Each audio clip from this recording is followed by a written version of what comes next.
Hello everyone and welcome back to another question and answer session with the Paragon Space Development Corporation. I'm joined today with Barry Finger, the Chief Engineer of the Paragon Space Development Corporation. I'm Ryan MacDonald. I'm one of Mars One's astronaut candidates from the United Kingdom. Personally, I'm a theoretical astrophysicist working on a PhD in astronomy focused on exoplanets.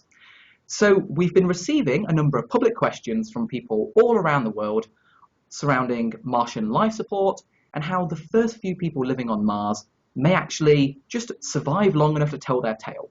So without further ado, let's dive straight into it. Are you ready, Barry?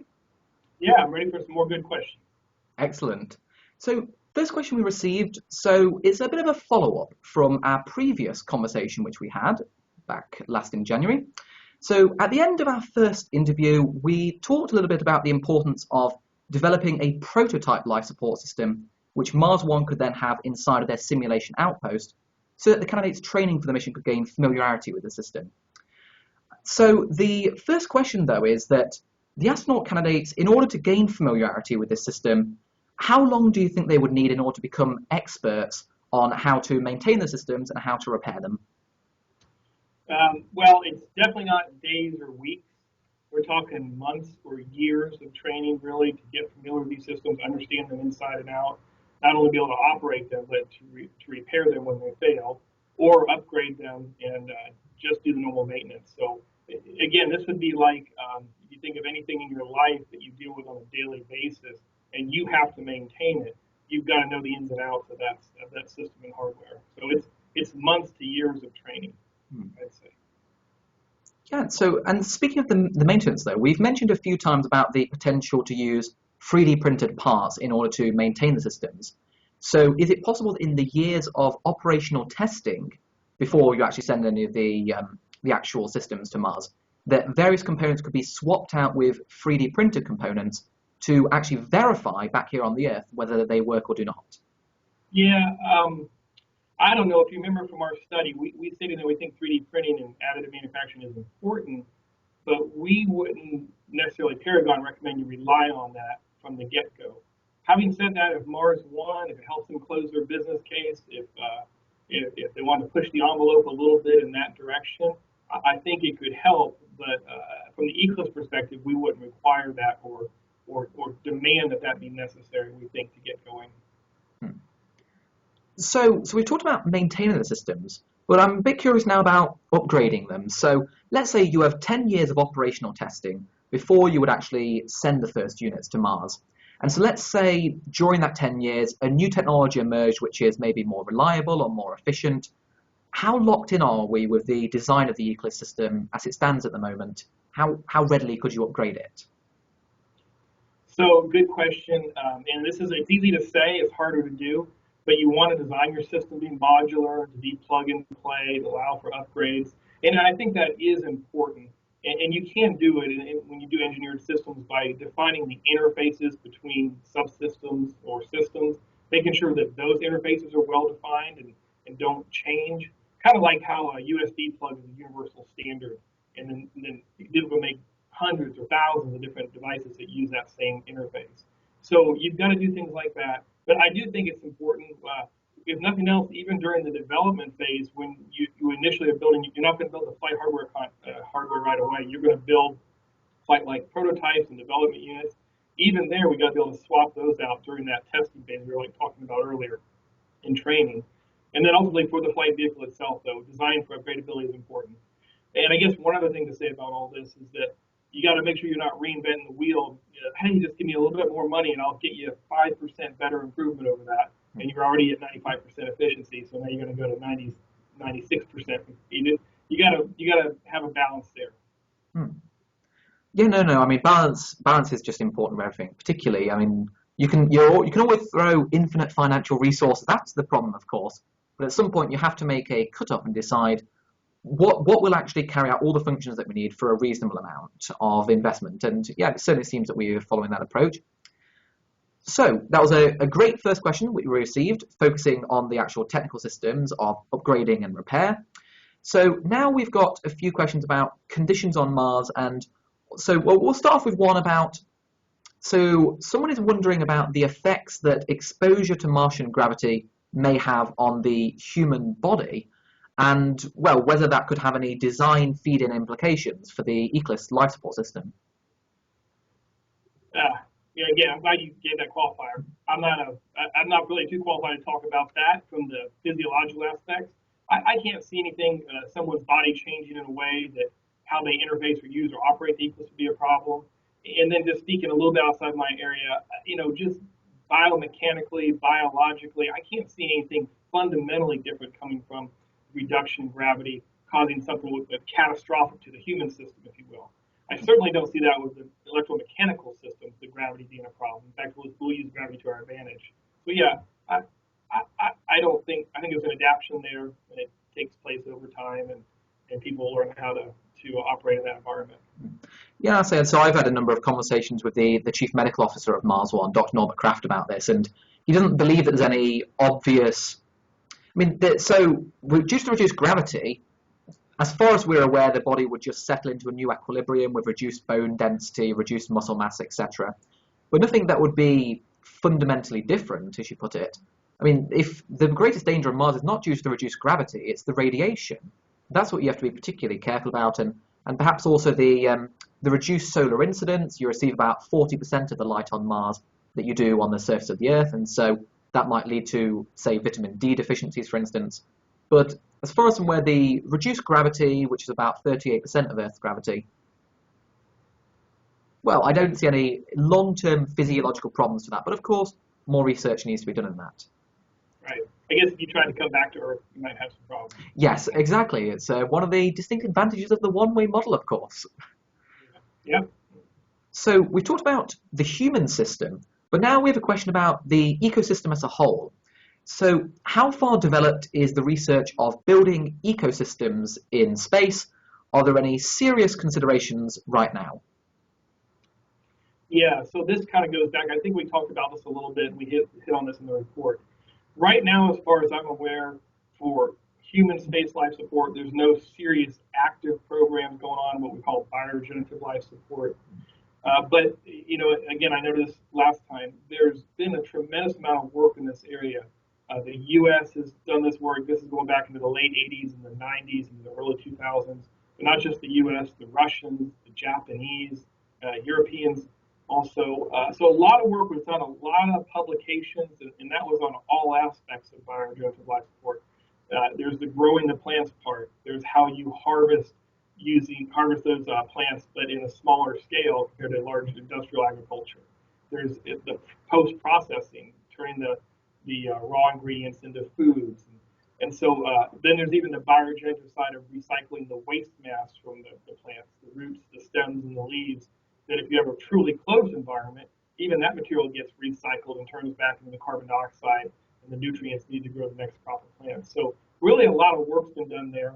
And then since NASA's work and the space agency's work in the 90s and 2000s, greenhouse agriculture continues just to explode and expand. There's more and more money going into alternate crops, you might say, even, and how you grow those efficiently for the recreational enthusiasts. And but then in serious and for foodstuffs and growing plants in dense urban areas, lots of work is going on in that area to advance the state of the art there. So I just see a lot exists there to pull from. Well, I mean, so in Mars One's case, they're planning at the moment to grow plants predominantly hydroponically. So, I mean, is it possible that you could implement into the system some kind of artificial soil, if you will, that could be used to this end? Sure, yeah, and even with Bartholomew's work, we've talked about this. Making regolith, the Mars, what's on the surface there now, into soil, I think actually they did it on the Martian, right? And yeah. It back. But it is, and it doesn't take that much. The regolith is this sterile, largely inorganic mixture of materials. So what is soil? Soil has carbon in it, has nitrogen, has those nutrients, it has water. So I think over time, if you have the volume and space, making a soil-based agriculture system could make sense, especially as you really grow the base over time. Sure, I see that's a good possibility. Yeah, no, and actually, so Mars One has been working with a team of ecologists over at Wageningen University, actually, They've been investigating growing Earth plants in what is effectively a Martian regolith simulant, for instance. And they regularly post updates to that over on the Mars One community pages. So there's still very interesting research going on this right now. So I suppose we'll have to see. But I'm certainly excited to see how easy it would be to take Martian surface material and just turn it into soil. But again, it's something that I imagine you wouldn't rely on it, but instead you would have, say, the first settlers using hydroponics, but experimenting on the side with trying to make a soil simulant. Exactly. Yep. Again, I think I said it last time. I really see these people that go and stay. They're like farmers. That's literally their life. Their life is about, eventually it gets to that point where they're taking care of themselves. They're constantly finding better ways to do things, making do with what they got, and then making better for themselves is finding if you can find a more efficient way to grow plants, and if it made you be able to use less water, for example, and then you could grow, have your buffers of water increase in other areas, so you're not tied up in hydroponic systems. I think that's the way it will progress. Yep. So another question now we have about conditions on Mars, and I'll tackle this one. So we've had a question in what the normal surface temperature of Mars is in Fahrenheit.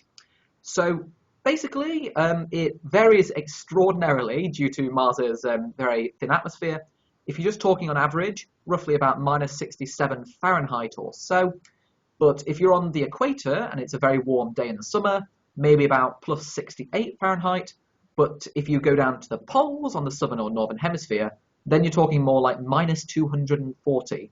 So huge temperature swings, which is why in Mars One's case, for instance, they're looking at effectively a trade-off latitude of about 40 to 45 degrees north, because the further north you go, the more water ice there is, which, as Barry will attest to, is absolutely vital for the eclipse system. But then obviously it's hotter, and then that makes everything work slightly better. You receive more incident light from the angle towards the equator. So that's roughly what goes into the decision. But yes, so the temperature swings dramatically, and you have to design the equipment accordingly for that. I think that's what the big challenge there. So now we have a question about the energy storage requirements for powering the life support system. So what would be the energy requirements to run the life support system during the worst case scenario of, say, a 6-month duration global dust storm? And then we'll have a follow-up question after that.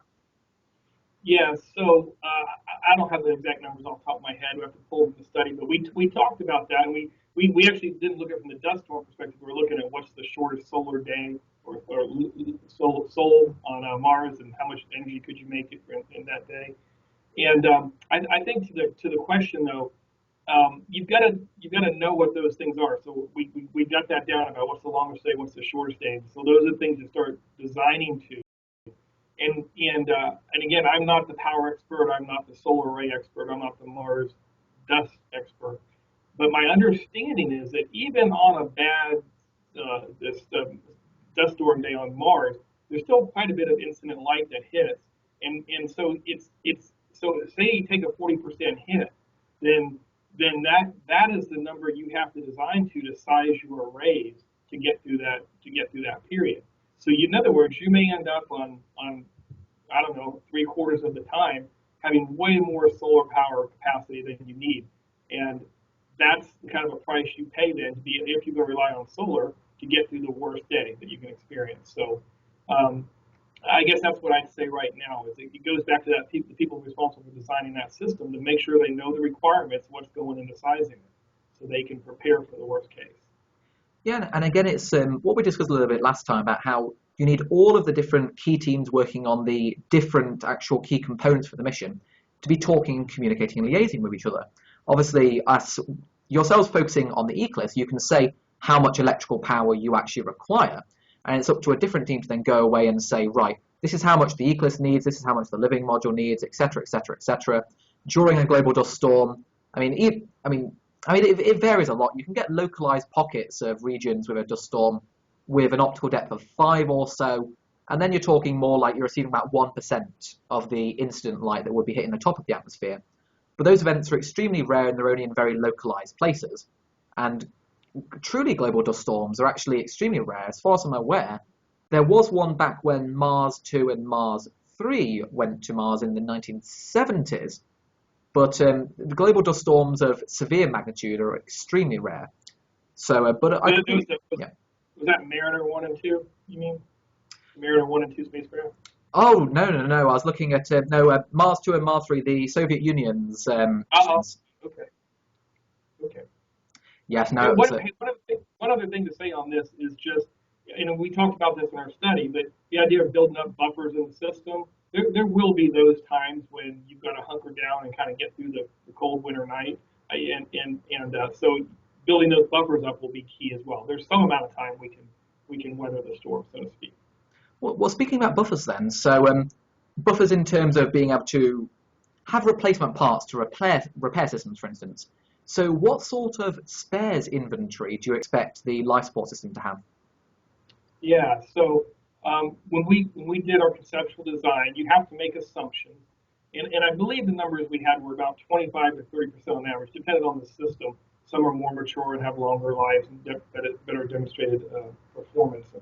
But on average, we assumed about 25 to 30% of the mass we ship for spares. And so it kind of gives you a starting point. And again, remember, we're at a conceptual design point, so you got to start refining those numbers as the design matures. How long does that really get you? And then ultimately, it is, what are you doing with that mass? And what are the actual? We talked about that again too. That the way we have done it now in space isn't necessarily how you would do it for the Mars 1 mission.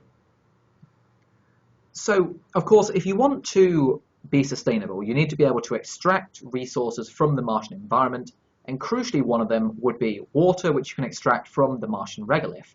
So in your design assessment, you had a component called a regolith hopper. It's effectively vibrating and shaking regolith, and it's where the regolith is actually being fed into the life support system. But humans are not on Mars from the very first day. The outpost has to be able to operate autonomously without intervention for the first 2 years. And so one question that I've had now is about, what do you do in order to prevent the regolith hopper from clogging before the first humans arrive? Good question. And again, this gets to the whole concept of, or talking about what has to really happen. You have to design and build very reliable machines. And that really is what it comes down to. And so you do have to understand the environment. You have to know what the wear points are, what are the failure modes. And so it's going to take a lot of design work. This is the non-trivial parts of all of this is non-trivial, but it's down and dirty, I guess pun intended, engineering and operational testing that has to happen to build these long life machines. So it's a serious undertaking. I guess one thing I'd note though is, I would want people to think of like large scale terrestrial mining applications. I think it's something like 8 or 10 cubic feet of material a day we're talking about needing to collect. I think we assume 5% moisture content in the regolith. And so when you do the math, it's not a huge amount of material you have to move every day, but you do have to process that material every day. So there's lots of detailed design work to do there. And I'm thinking of the Curiosity rover. If people have seen videos of that and still pictures now, and still pictures really, but they're getting wear where they didn't expect it. Some of the metallic wheels that they use are getting worn through. So we'll be learning. Mars 1 has to learn from all those sources of information what we're already getting back now, and making sure that and there's a lot of work. If you just go to that, you just look at that one thing with the Curiosity rover. And I don't know if you've seen that, Ryan, but yes, I've seen the holes in the wheels from going over the rocks, etc. So to go do this mission, this is just, we can dive down here just a little bit. Mars 1, really, it's not just you're going to go notice that on the video screen. You're going to go to NASA. You're going to find the engineers that designed that. You're going to learn the details about how thin did they make it, what was the issues, what did they encounter. So right there is a tremendous amount of work that has to happen. But you can define that scope of work and go figure those things out. And that's just one example of like the applied engineering aspect where you can go to do a mission like this. Definitely. So, I mean, we've just been talking about how parts break, they're not working all the time. And so just like with the Curiosity rover's wheels, etc., this will also be true of the life support system. So firstly, how often would maintenance of the life support system have to take place? And do you know how many parts would have to be replaced as part of this maintenance schedule? Yeah, so it's kind of I'm not gonna have all the answers probably right now at this point. I think first of all the thing is remember the system has to operate autonomously before the crew gets there. We have to have full tanks. We have to have water. We have to have tanks of compressed gas for storage. We have to have a pressurized habitat. So all those things have to happen autonomously. I imagine there's some ability for the equipment to maybe there's some type of robotic repair of some components. But so that's the first thing is the system has to be designed for autonomous operation from the outset. So maintenance, and again, I'm sorry, I'm not going to remember all the numbers off the top of my head, but we did talk to maintenance. We think it has to be such that they're not every day trying to fix this thing, but it will be regular, sustained maintenance once you get into operations and the crew is there. That again, their job, if you will, is keeping those systems alive and operating and functioning normally and nominally, and hopefully getting good enough at it where they have free time and they have recreational time. But again, if I use the farmer analogy, farmers are known to be very hard-working people, and that's what their life generally is about is working. And so that will be the life of the initial Mars One inhabitants. So obviously, if there is an incident and say one of the parts breaks, for instance, you can obviously replace it as part of the maintenance schedule. But then there's the question of where these parts are coming from. So we talked previously about how you were originally anticipating about 25 to 30% mass equivalent of the ecosystem would be devoted to spare parts. But is it possible that some of these replacement parts could be manufactured using local Martian resources via 3D printing? Yeah, so again, I think eventually that's the possibility. Again, if Mars One chose to implement that earlier, put some money into that, and ultimately some launch mass to get the system there to do that, I think it's possible. We would definitely take advantage of that if it came to pass. But again, our position is we wouldn't want to propose to rely on that at this point, because my concern would be that then it'd be another reason to wait to not begin the mission because the technology isn't ready yet. Technology to do that in manufacturing. I mean, ultimately, it's obviously important in the very long term, because in the very long term, you want to be self-sustaining and not be reliant on regular resupply shipments from the Earth, of course. So it's a big step up, obviously, that you can certainly ship the basic feedstock for a 3D printer and then use that on Mars.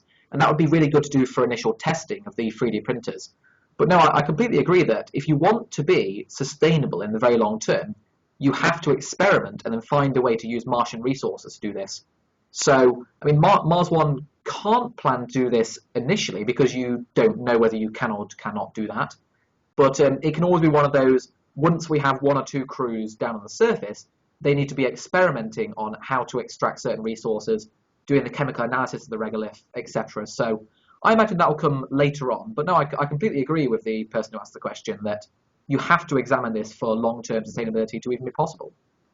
Definitely. I agree 100%. Yeah. Long term, that's where you'll be. So now a question about Paragon as a company. So have you had any input to the design, construction and maintenance of the life support system on the International Space Station? Good question. So the answer there is Paragon is made up of engineers and scientists and technicians that come from other jobs. So there are some of us that have worked for other companies that have worked space station. The president and CEO of our company helped design some of the solar array systems for a space station when he worked for Lockheed Martin. I previously worked for a company called Honeywell. It was before that called Allied Signal. And there we developed part of the life support system, CO2 removal system, lots of parts and pieces in the internal thermal control system. And as a younger engineer, I played my part in some of those roles. On the maintenance side, I personally managed what Honeywell's Sustained Engineering Program for ISS.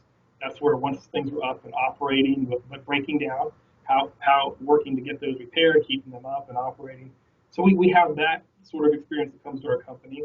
Then on the other side, is just as an aside or whatever, we're in a very rare crowd, is what I'd say.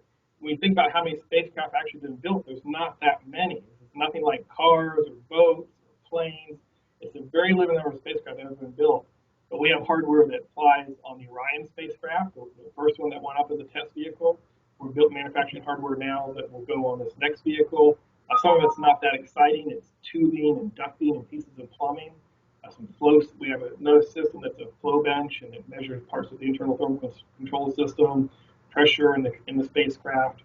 Then on just commercial crew side, NASA has a program you guys have heard, I'm sure you're aware of, to bring crew commercially to space station in the next couple of years. On the Boeing spacecraft, we build the humidity control system for that. And so yeah, we just won a contract actually on the space station's water recycling system. There's one part of the water that's not recycled right now. It's a brine that's generated from processing urine. And it's the last big step to close the water loop to approach that 98, 99% water recovery. And we just won a competition, a down select, to build that system. And literally today, I just had, as part of the first meeting with NASA, to start talking about the requirements and safety review panels and what it's going to take to fly this safely at ISS and operate it. So as a small company that's doing things in space, and we're pretty excited about what we've done.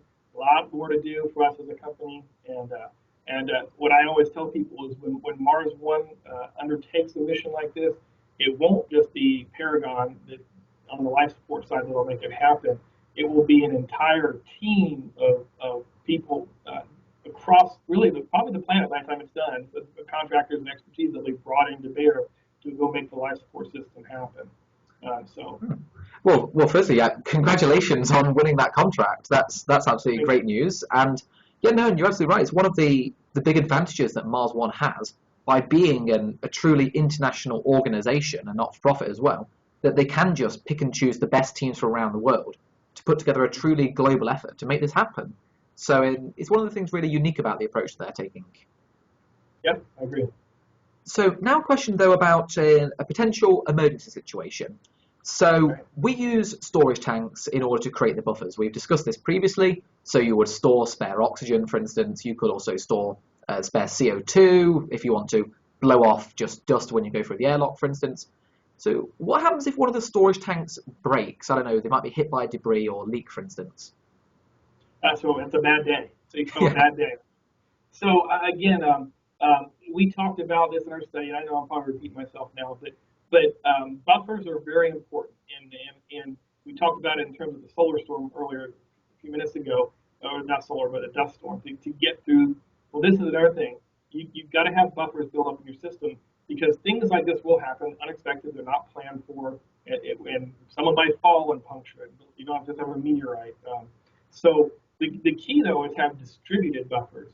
And again, you can think of this in lots of scenarios where you don't put all your eggs in one basket. That's saying in America. I don't know if they have that over there.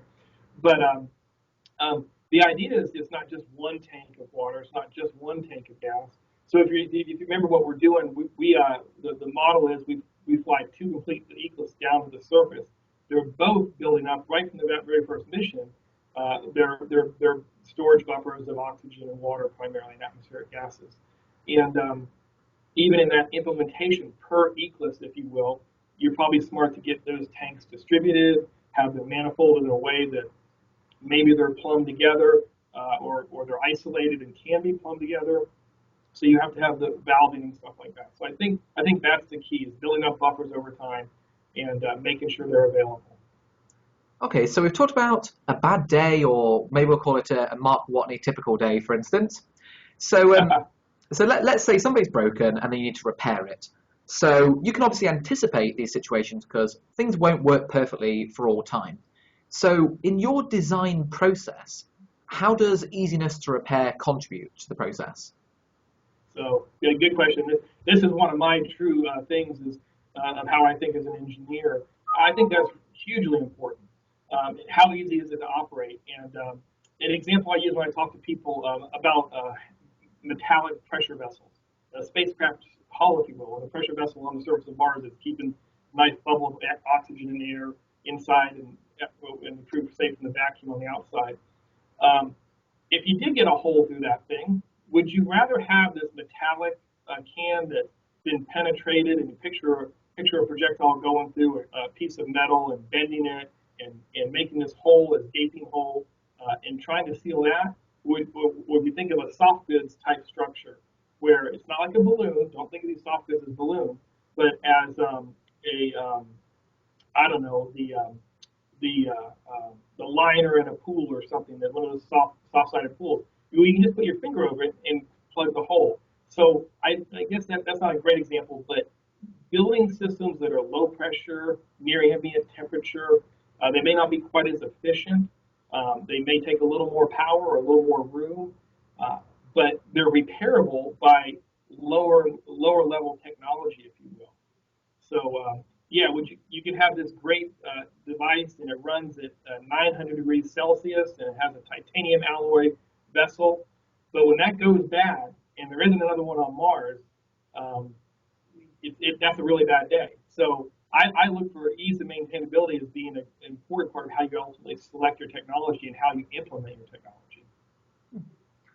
So we've talked a lot about the life support system in the near future and how you actually just keep people alive in the short term. But now a question looking more to the longer term. So firstly, what are the key requirements to enable Martian life to be fully self-sufficient and completely independent from the Earth? And do you have a rough estimate on when you expect this might be achieved? That's a great question. That's the whole enchilada right there. But if I had to go in order, I'd say it's like this. First thing you need is pressure vessels that don't leak. You've got to have an atmosphere. Humans can't live for any length of time without a pressure vessel around them. You've got to have energy to drive the systems that power your life. And whether that's using solar directly, maybe for some plant growth eventually, or photovoltaics or a nuclear power plant, but you've got to have that. You've got to have water. Water is the stuff of life. It's what most of us are made. It's mostly what we're made of is water. You've got to have access to that. And then the next thing for this long term, you absolutely, positively have to grow your own food. If you have to import all your food, if you have to end up having machines that produce oxygen and water purely physiochemically, I just don't see that for the long term. At least it wouldn't scale. It'd be so hard to scale up your number of people. At some point, it's purely living in a mechanical world where everything is made by a machine. I struggle with that. So you had another question about the biology. I talk about this a lot, that the 3.5–4 billion years of evolution has taken place, and the micro machines, the biological machines that have been created over that time and matured and evolved, and the countless versions that have come and gone because they weren't efficient. There's so much engineering there, if you will, to build those machines, those biological machines. It just makes sense to use that technology. And it is think of it like a technology. And then finally, I guess we talked about the additive manufacturing, but the ability to manufacture and place almost everything you need, or you got to provide something that other people are willing to pay for, and maybe then you trade for some of those things. So maybe you don't build microelectronics on Mars anytime soon, but you're trading something else. I don't know, what that would be. Well, my idea is that perhaps the main export from Mars will be ideas, because you have people on the surface conducting scientific research experiments. There'll be PhD theses back on the Earth that rely on people carrying out that work on there. So I imagine there might be some kind of trading of resources going on between university departments back on the Earth who want to have certain research conducted by the people on Mars. And that's great because ideas travel at the speed of light. That's the only limit that you have. Because I can't imagine it being economically viable to ship material from the surface of Mars for a very long time. There's asteroids if you want to do that viably. But ideas, I can see that as being a key export. Yeah. And then yes, on timing, I think I'm an optimist. I wouldn't be working on this program if I wasn't. But I'd say if they really got going from the time of the first landing, and they sustain, the business model allows them to bring new people down in a regular basis and expand the base. 50 years, it's not like the second mission. There's one thing to be clear, it's not a second or third or fourth, but 50 years of missions, something like that, maybe the 25th mission. Maybe you're really getting self-sufficient at that point. I don't think it's hundreds of years. It depends a lot on the model, of course, because that's assuming that you always just send a new crew of, say, 4 people every 2 years or so. And my personal vision is that Mars One would serve as a catalyst, and that by exciting the world with the first few missions or so, it would lead to more funding and more investment going into it, and more people wanting to go to Mars. And obviously, we know that Elon Musk has his long-term plans to put large numbers of people down on Mars in, I don't know, whatever decade it may be in the future. So I would like to hope that that 50 years can be a linear extrapolation from current technologies and current ideas on what we need for sustainability. But who knows? Because if you expand an exponential function for small values of x, it looks linear. But it's only when you start going 10 years in the future that you can finally see that you're on an exponential trajectory. So we'll just have to see. Okay, I agree. So now we're getting close to wrapping up the last 3 or so questions now. So now a question about the extravehicular activity Mars suits that you've also been looking into for Mars One. So have you considered having the EVA suits externally attached to the habitat and entered through a suit port, which would reduce the amount of atmosphere that would get lost every time you would, say, cycle an airlock in a more traditional model? Yeah, good question. And again, you said suit ports, so you're probably aware, and whoever had that question probably aware that NASA has a program, a project called Suitport, and it's a way of looking at just that. For me, just looking at this, and I love again, great people that are developing the Suitport, incredible technology and making it happen. I do see some of the challenges they have is trying to keep that if we talk about interfaces, there's an interface between the suit and the spacecraft or the habitat. Try to engineer that elegantly where it doesn't look like a big patch on your back and to move around with constantly. There's a lot of work that has to happen there. So I think there's some challenges there just on the engineering of that. But the other thing is for the Mars One model, no matter what, you're going to have to do maintenance on these suits and systems, and you're going to have to bring them in. You're going to have to bring them in at some point and do that.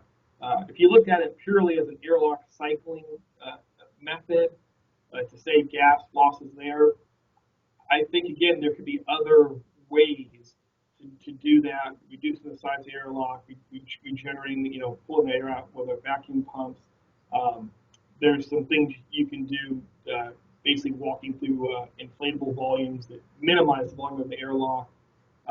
Now, the dust or something like that, to minimize how many times you have to clean up dust and you're bringing that in the environment, that is a possible reason I think you might want to pay that tax, if you will, or put the suit port in. But so I think the jury's out on that. I know our subcontractor that we use to run into the suit system, they build components that are part of this, development components that are part of the suit port system. So I think that's open right now in the trade space. Okay, and a follow-up on that one, though. So you said that the Mars suits eventually would need to be brought in so that they can be repaired or maintained, for instance. So do you have a target operational work lifetime for the Mars suits? Again, we're going from memory, but it was about, I think we for a single-use EVA, we figured 8 hours of operation was remote. And I remember Mars One thinking that might even be on the long side, driving to a more extreme solution. In our total lifetime for an individual suit, we assumed we'd have to achieve about 250 cycles for that suit before it needed to be replaced. Okay, and we'll wrap now with the final question. So we talked a little bit about this earlier about dust storms, for instance, the influence on the life support system and whether you would have sufficient power. But let's say that you were in a situation where the life support system did not have enough electrical power to run. What are the contingency plans for dealing with such a situation? Yeah, so it's a good question. And again, those things will happen. I feel like the things will happen you don't plan for. And so it's kind of like at the beginning of the mission, the first one, when your buffers are the smallest as they're ever going to be, it's probably going to be the most dangerous time.